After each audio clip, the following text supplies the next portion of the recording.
नमस्कार, आप देख रहे हैं न्यूज वन इंडिया। मैं हूं आपके साथ ऋतु तोमर। देवभूमि की शुरुआत करेंगे देहरादून की खबर के साथ। अवस्थापना सुविधाओं के विकास के लिए धनराशि स्वीकृत कर ली गई है। सीएम त्रिवेंद्र रावत ने 7 कार्यों में से पहले चरण के लिए धनराशि स्वीकृत की। 38वें राष्ट्रीय खेलों के अवस्थापना सुविधाओं के लिए ये धनराशि स्वीकृत की गई है। पहले चरण के 3 कार्यों के लिए 29 करोड़ 83 लाख 664 हजार स्वीकृत की गई है धनराशि। तो अंतर्राष्ट्रीय स्पोर्ट्स कॉम्प्लेक्स के निर्माण के लिए भी 5 करोड़ की धनराशि स्वीकृत की गई है। तो 38वें राष्ट्रीय खेलों के अवस्थापना सुविधाओं के लिए धनराशि स्वीकृत की गई। पहले चरण के 3 कार्यों के लिए 29 करोड़ 83 लाख 664 हजार रुपए की धनराशि स्वीकृत की गई है। अंतर्राष्ट्रीय स्पोर्ट्स कॉम्प्लेक्स के निर्माण के लिए भी 5 करोड़ की धनराशि स्वीकृत कर ली गई है। तो बता दें आपको कि पहले चरण के 3 कार्यों के लिए ये धनराशि स्वीकृत की गई है। सीएम त्रिवेंद्र रावत के 7 कार्यों में से पहले चरण के 3 कार्यों के लिए ये धनराशि को स्वीकृति दी गई है। तो अवस्थापना सुविधाओं के विकास के लिए धनराशि स्वीकृत। सीएम त्रिवेंद्र रावत ने 7 कार्यों में से पहले चरण के लिए ये धनराशि स्वीकृत की। 38वें राष्ट्रीय खेलों के अवस्थापना सुविधाओं के विकास के लिए इस धनराशि को स्वीकृत किया गया है। तो पहले चरण के 3 कार्यों के लिए 29 करोड़ 83 लाख 664 हजार रुपए स्वीकृत किए गए हैं। अंतर्राष्ट्रीय स्पोर्ट्स कॉम्प्लेक्स के निर्माण के लिए भी 5 करोड़ की धनराशि स्वीकृत की गई है।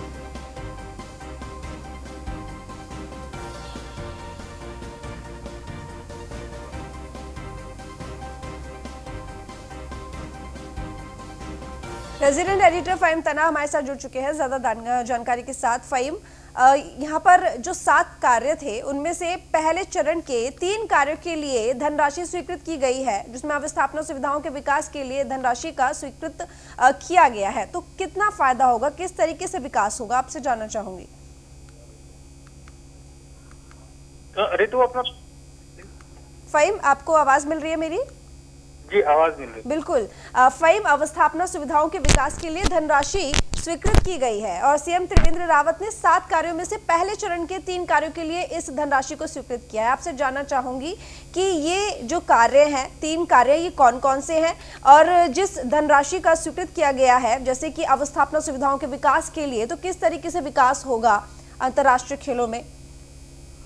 देखिए, जो राष्ट्रीय खेल होने हैं उनकी तैयारियां राज्य सरकार कर रही है और इसके लिए में तैयारी होनी है, इसमें कोई राय नहीं है। इन दिनों कोरोना काल के चलते जो तैयारियां थी वो उस पर कहीं ना कहीं थोड़ा सा उसकी जो गति धीमी हुई थी, लेकिन फंड की जरूरत होती है और फंड को लेकर के त्रिवेंद्र सरकार ने फंड जारी किया है। तो इसमें कई तरीके के काम हो रहे हैं। जिस तरीके से 7 कार्यों का आपने जिक्र किया गया, उसमें अगर मुख्य तौर पर हम बात करें तो जो इंफ्रास्ट्रक्चर डेवलपमेंट को लेकर के हमारा संपर्क टूट गया है। तो बता दें आपको, अंतर्राष्ट्रीय स्पोर्ट्स कॉम्प्लेक्स के निर्माण के लिए ये धनराशि स्वीकृत की गई है और 5 करोड़ की धनराशि स्वीकृत की गई है अंतर्राष्ट्रीय कॉम्प्लेक्स के निर्माण के लिए।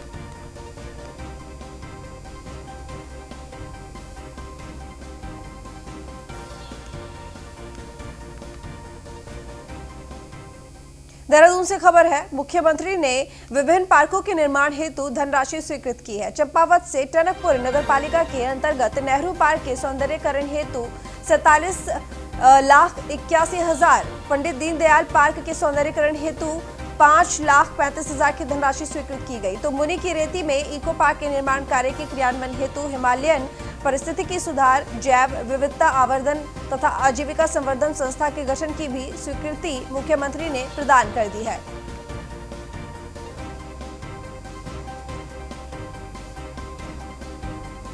तो देहरादून से खबर है, जहां मुख्यमंत्री त्रिवेंद्र रावत ने विभिन्न पार्कों के निर्माण हेतु धनराशि स्वीकृत की है। चंपावत से टनकपुर नगरपालिका के अंतर्गत नेहरू पार्क के सौंदर्यीकरण के लिए 47 लाख 81 हजार रुपए की धनराशि स्वीकृत की गई और वहीं पंडित दीनदयाल पार्क के सौंदर्यीकरण के लिए भी 5 लाख 35 हजार रुपए की धनराशि स्वीकृत की गई है। मुनि की रेती में इको पार्क के निर्माण कार्य के क्रियान्वयन हेतु भी धनराशि स्वीकृत की गई है। हिमालयन परिस्थितिकी सुधार, जैव विविधता आवर्धन तथा आजीविका संवर्धन संस्था के गठन की भी स्वीकृति दे दी गई है।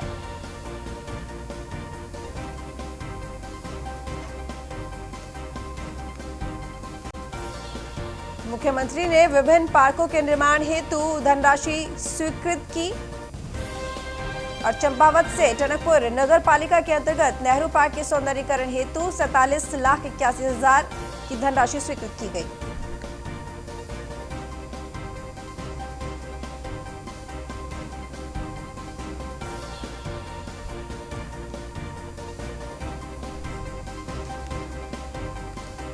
तो पार्कों के निर्माण के लिए मुख्यमंत्री त्रिवेंद्र रावत ने धनराशि स्वीकृत की है।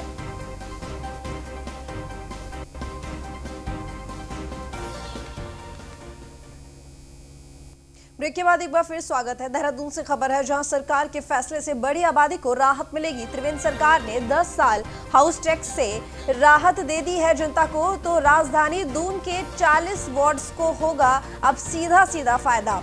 निगम क्षेत्र में आने वाले सभी वार्ड हाउस टैक्स से मुक्त रहेंगे। महिलाओं के आत्मनिर्भरता को लेकर यहाँ पर सराहना हो रही है। केंद्र ने 5100 से वेंडर कियोस्क बढ़ाने का फैसला लिया है। प्रदेश भर में महिला वेंडिंग जोन बढ़ाएगी सरकार।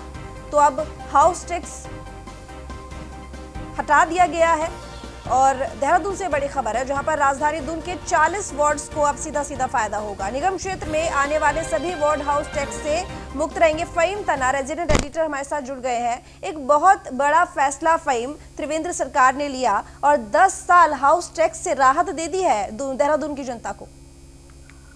देखिए, बिल्कुल ये बड़ा फैसला है त्रिवेंद्र सरकार का। और इसमें जो थोड़ा सा स्पष्ट कर दूं तो कि अभी पिछले वर्ष तकरीबन 2 साल हो रहे हैं, इसमें नए जो ग्रामीण क्षेत्र थे, ऐसे ग्रामीण क्षेत्र जो शहरी आबादी में आ रहे थे, शहर से लग रहे थे लेकिन वो ग्रामीण क्षेत्र में थे, तो उसको सरकार ने नगर निकायों में शामिल किया था। देहरादून का अभी अगर उदाहरण ले लें तो इसमें 40 वार्ड नए शामिल किए गए थे, यानी जो 60 वार्ड थे नगर निगम क्षेत्र में, उनको 100 वार्ड की संख्या हो गई थी। तो वहां पर जो नए इलाके हैं, ये इलाके शहर में तो शामिल हो गए, लेकिन इसमें कुछ क्षेत्र के लोगों की अपने पार्षदों के माध्यम से ये मांग थी कि इनको हाउस टैक्स अभी का बर्डन उनको पड़ रहा है और उसमें अलग अलग तरीके की दिक्कतें थी।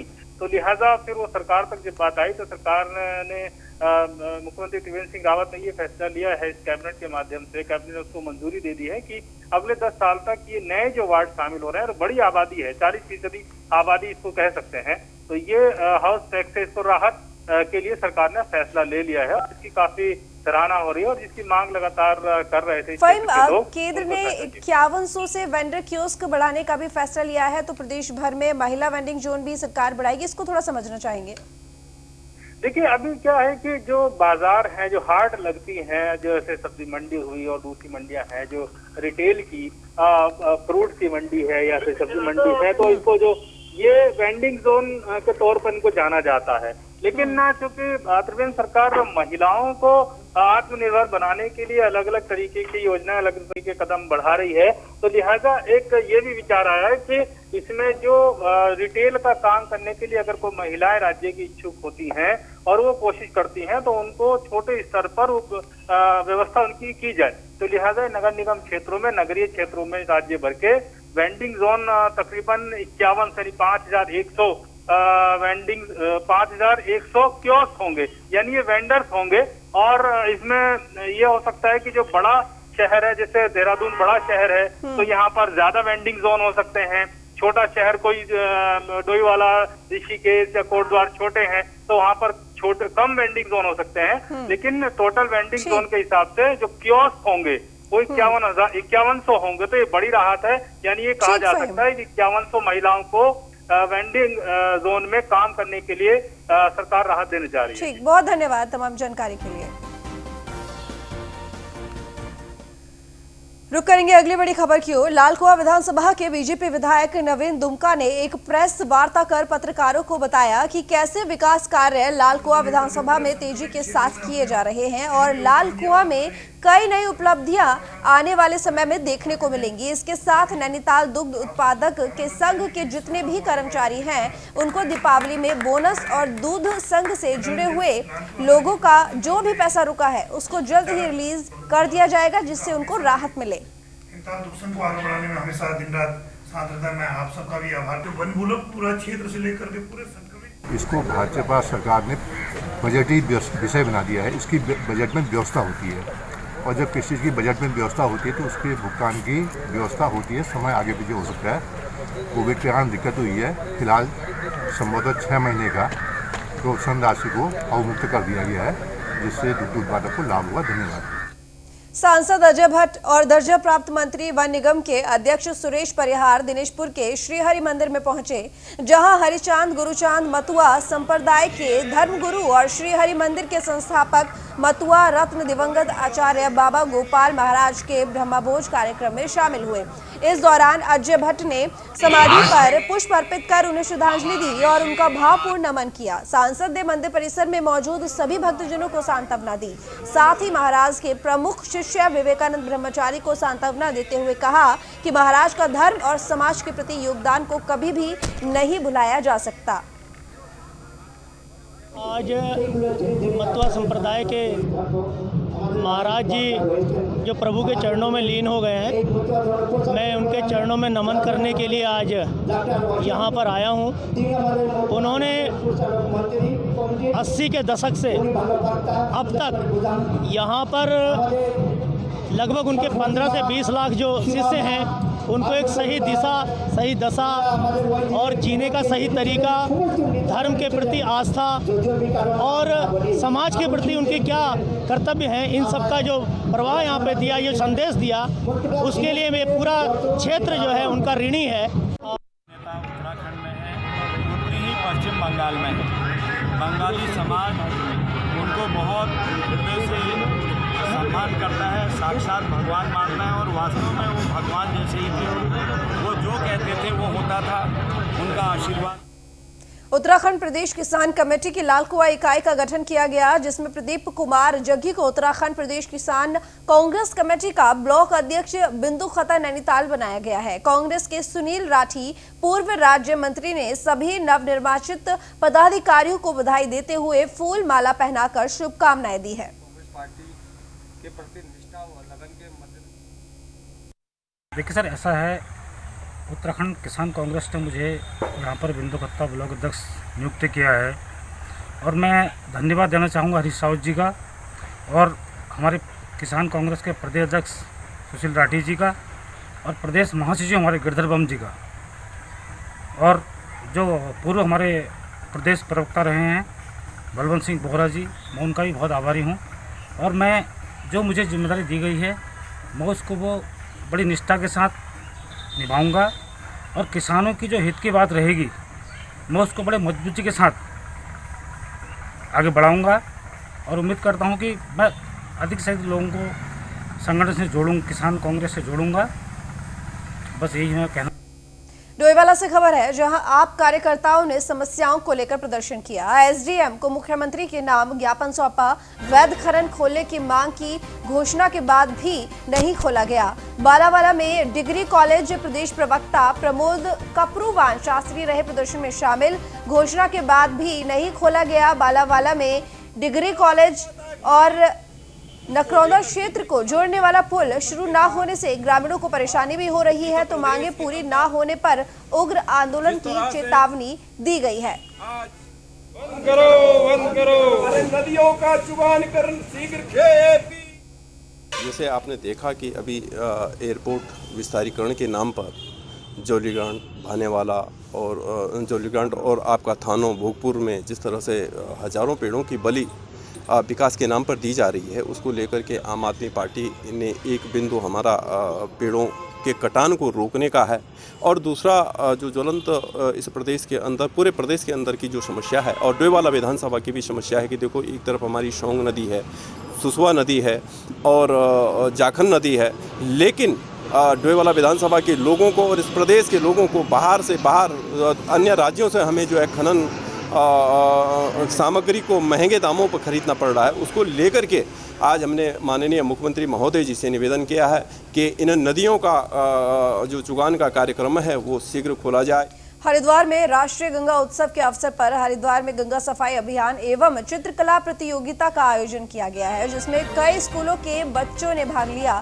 बेहतर प्रदर्शन करने वाले छात्रों को पुरस्कार भी दिया गया और इस मौके पर हरिद्वार के मुख्य नगर आयुक्त जय भारत सिंह ने कहा कि श्रद्धालु हरिद्वार गंगा जी में स्नान करने आते हैं और हमको उनका स्वागत करना चाहिए और हम करते भी हैं, लेकिन कोई भी श्रद्धालु गंगा जी में अपने पुराने कपड़े और प्लास्टिक का सामान ना डाले। ऐसा करने से गंगा का पानी और भी दूषित हो जाता है। साथ ही आम नागरिकों से भी निवेदन किया गया है कि अगर कोई श्रद्धालु गंगा में गंदगी डालते हुए दिखाई दे तो उसे रोके, गंगा को साफ करने में नगर निगम की सहायता करे। राष्ट्रीय स्वच्छ गंगा मिशन के अंतर्गत गंगा उत्सव का कार्यक्रम किया जा रहा है।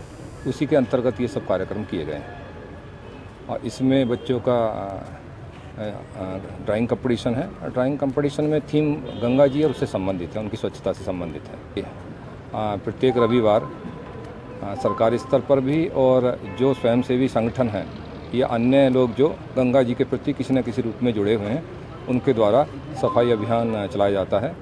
हमने आज भी उनसे आग्रह किया था कि इस कंपटीशन में भी जो बच्चे करें उसमें भी अगर उनके कोई साथी उनको प्रतिभाग कराएं और स्वच्छता में हमारा सहयोग करें। तो सभी जो भी यहाँ पे आप देख रहे हैं सबने बढ़ चढ़ कर, मैं तो ये कहूँगा कि हमसे ज़्यादा उन्होंने कार्य किया है। रुड़की से खबर है, जहां नगर निगम के डंपिंग यार्ड में देर रात भीषण आग लग गई। देरी से पहुंची दमकल की टीम ने कड़ी मशक्कत के बाद आग पर काबू पाया। आग लगने की वजह का खुलासा नहीं हो सका है। फिलहाल अगर दमकल की टीम और देर करती तो आग से किसानों को काफी नुकसान हो सकता था।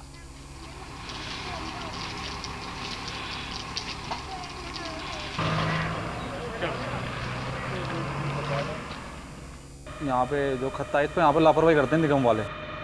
ये रात आग लगी थी और सुबह कम थी और फिर दोपहर में ज़्यादा बढ़ गई। फिर उनको 2-3 बार फ़ोन किया और फ़ोन करने के बाद उन्होंने लापरवाही की। फिर ज़्यादा ही आग बढ़ गई, जब बहुत ही भयंकर होगी। फिर 4 बजे फिर हम दोबारा आए, उनको बोला कि भेज दो नहीं तो फिर बहुत दिक्कत हो जाएगी। गाँव वाले मतलब ज़्यादा फिर वो एक्शन लेंगे इस पर, लेकिन उन्होंने फिर शाम के टाइम भेज। करकट जो है जल रहा है और ये तो एक तो सबसे बड़ा कारण है पर्यावरण को नुकसान पहुंचाता है। दूसरा इसमें जो है अज्ञात कारणों से बता रहे हैं कि हमें पता नहीं कि किस कारण से लगी है, लेकिन आग करीब सुबह लगी थी तो हमें बताया गया तो हम तुरंत आए और उस पर जो है आग पे काबू पा लिया गया। डोईवाला से खबर है, जहां झाड़ियों में मिला युवक का शव, हत्या की जताई जा रही है आशंका। मृतक की पहचान मनोज के रूप में हुई है। पुलिस मौके पर पहुंचकर जांच शुरू कर चुकी है। तो झाड़ियों में युवक का शव मिला है।